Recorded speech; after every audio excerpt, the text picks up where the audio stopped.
اور ہتھیار جمع کیے وغیرہ وغیرہ، الٹیمیٹم دیا مدینے والوں کو، ہم تمہارا یہ کریں گے، یہ کریں گے، یہ کریں گے، ہمارے باغی کو ہمارے سپرد کرو۔ ان لوگوں نے نہیں مانا، حملے کیے، لڑائیاں لڑیں۔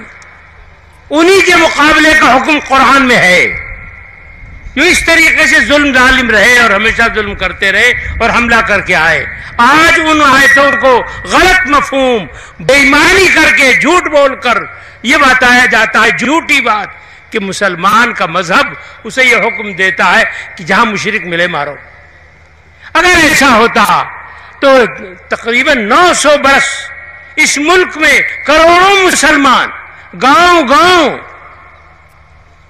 ہندوؤں کے ساتھ، غیر مسلموں کے ساتھ بھائی چارہ، بھائی بہن، ماں باپ، ماموں چچا، رشتہ دار، تعلق، اچھے پڑوسی زندگی گزارتے چلے آ رہے ہیں، اور کسی مشرک کو کسی مسلمان نے کہیں مشرک ہونے وجہ سے قتل نہیں کیا۔ سب جھوٹی داستان، سازش ہے، بے ایمانی ہے، قرآن کے مفہوم کو موڑ توڑ کر، جھوٹ بول کر دھوکہ دیا جاتا ہے۔ کوئی مسلمان قرآن کے ایک حرف کو ترمیم نہیں کر سکتا، کاٹ نہیں سکتا، انکار نہیں کر سکتا۔ جو انکار کرے گا وہ کافر ہو جائے گا، اسلام اس کا ختم ہو جائے گا۔ اللہ کا کلام ہے، ہر مسلمان کا اس پر ایمان۔ اس لیے جھوٹ بولنے سے جھوٹ کی ناؤ کب تک چلے گی؟ یہ ڈوب جائے گی۔ تمام بنیاد جھوٹ پر ہے، رات دن جھوٹی باتیں، جھوٹی باتیں۔ گاندھی جی نے کہا ہے کہ رام تھے ہی نہیں کوئی، نہ ان کی پیدائش کا مسئلہ ہے۔ یا گاندھی جی جھوٹے یا تم سب جھوٹے جو کہتے ہو ہزاروں برس کے بعد کہ رام یہاں پیدا ہوئے تھے۔ تم دیکھ رہے تھے، موجود تھے، تم نے دیکھا ہے پیدائش کو یہاں بجی تھی۔ ہمارا ماننا یہ ہے، آج جو مانے ساری دنیا میں وہ مسلط ہو، جھوٹ مسلط کرتے ہو، سازشیں کرتے ہو، دھوکہ دیتے ہو، اور اس کو دھرم کہتے ہو، جھوٹ کو، بے ایمانی کو۔ یہی تمہارا ہندوتو ہے جس کا تم نے گجرات میں اور 50 برس سے سارے ملک میں دکھایا ہے، اور پولیس کے بل پہ دکھایا ہے۔ یہی ہندوتو ہے، لعنت ہے اس ہندوتو پر۔ انسانوں کا نہیں ہو سکتا، یہ جانوروں کا تو ہے، بھیڑیوں کا، شیروں کا، کتوں کا ہے، انسانوں کا تو نہیں ہے۔ اس طریقے سے غریبوں کو، عورتوں کو، بچوں کو، پیٹ کے حمل کو مارنا اور قتل کرنا یہ انسانوں کا کام نہیں ہے۔ انسانیت سے رہو، بھائی چارے سے رہو۔ اس ظلم کے خلاف ہم ہی مظلوم نہیں، اور بھی مظلوم ہے۔ ہمارا مذہب ہمیں یہ حکم دیتا ہے کہ مظلوموں کی مدد کرو اور ظالموں کی مخالفت کرو۔ ہم اس لیے مظلوموں کو اکٹھا کر کے ان کی مدد کی صورتیں نکالنے کے لیے کوشش کرنا اپنا دینی حق سمجھتے ہیں، فرض سمجھتے ہیں، اور ہمیں اس کام کو کرنا چاہیے، اور ہر ایماندار کو اس کا ساتھ دینا چاہیے۔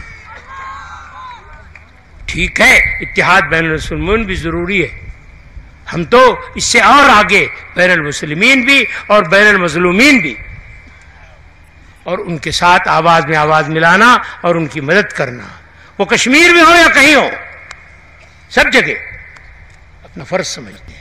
اس لیے ہر مسلمان کو اس پیغام حق پر مدد کرنی چاہیے، ساتھ دینا چاہیے، اور برہمنزم، چھوت چھات جو اسلام کے بالکل خلاف ہے، ہر مسلمان کو دور کرنی چاہیے، اپنے گھر میں بھی، اپنے ماحول میں بھی، اور ہندوستان کے بسنے والے مظلوموں میں بھی۔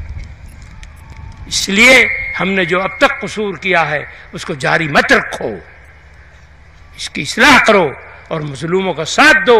مظلوم اکٹھے ہوں گے تو حالات بدلیں گے، ظالموں کی سازشیں ناکام ہوں گی، اور اگر نفرت کرو گے اور چھوڑ کے ہٹ جاؤ گے، کہو گے ہم ہی، تو سب کے سب تباہ برباد ہو۔ اس لیے ہر ایک شخص کا یہ ضروری فرض ہے، اور اس کے لیے کرنا چاہیے کہ اس متحدہ آواز کو مضبوط کرو اور مظلوموں کا ساتھ دو اور ظالموں کی مخالفت کرو. ظالم کا ساتھ دینے والا بے ایمان ہے، آخرت میں اس کا منہ کالا ہوگا اور دنیا میں بھی ذلیل ہوگا دوسروں میں. اس لیے ظالموں کا ساتھ نہیں دینا چاہیے. اللہ تعالی ہماری ان چھوٹی چھوٹی کوششوں کو اپنے فضل و کرم سے تناور درخت بنائے، طاقت پیدا کرے، ہواؤں کے رخ موڑے اور حالات کو درست کرے اور ہمارے اندر کی کمزوریوں کو دور کرے اور ہمیں صحیح عمل کی توفیق عطا فرمائے. اللہم ارنا الحق حقا وارزقنا اتباعہ وارنا الباطل باطلا وارزقنا اجتنابہ. اللہ تعالی ہم کو صحیح راستے پر چلنے کی توفیق عطا فرمائے، ہمت عطا فرمائے، آسانیاں عطا فرمائے، اسباب و وسائل عطا فرمائے اور سنجیدگی سے سوچنے اور سب کے لیے راہ حق تلاش کرنے اور کامیاب کرنے کی کوشش کی توفیق عطا فرمائے. وآخر دعوانا الحمدللہ. اللهم صل على محمد وعلى آل محمد كما صليت على إبراهيم وعلى آل إبراهيم إنك حميد مجيد.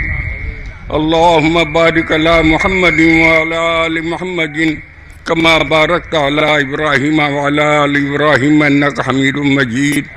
اللهم اهدنا الصراط المستقيم. اللهم ربنا آتنا في الدنيا حسنة وفي الآخرة حسنة وقنا عذاب النار. اللهم ربنا وقنا عذاب القبر. اللهم إنك عفو كريم تحب العفو فاعف عنا. اللهم إنا نسألك العفو والعافية في الدنيا والآخرة. یا اللہ ہمارے گناہوں کو معاف فرما. یا اللہ ہمیں صراط مستقیم پہ چلنے کی توفیق عطا فرما. اپنے حبیب پاک سیدنا مولانا محمد اللہم صلی وسلم علیہ ان کو اسوہ حسنہ پہ چلنے کی ہمیں توفیق عطا فرما. یا اللہ مساجد مدارس اور تمام اسلامی شاعر کی حفاظت فرما. یا اللہ ہمیں اپنی نسل کو مسلمان رکھنے کی اور اسلامی تعلیم دینے کی توفیق عطا فرما.